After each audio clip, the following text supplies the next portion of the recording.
KGF సినిమాతో south మ్యూజిక్లో sensation create చేశాడు రవి బస్రూర్.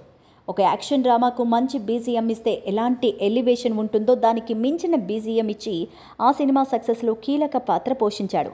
సలార్ 1లో కూడా రవి బస్రూర్ మ్యూజిక్ బాగా హైలైట్ అయింది. అయితే ప్రశాంత్ నీల్కు తప్ప మరెవరికి రవి గొప్ప అవుట్పుట్ ఇవ్వడనే విమర్శ కూడా అతనిపై ఉంది. ఆ విమర్శకు తగ్గట్టే ఆయన మధ్యలో వర్క్ చేసిన మార్టిన్, భీమా, జీబ్రా సినిమాలున్నాయి.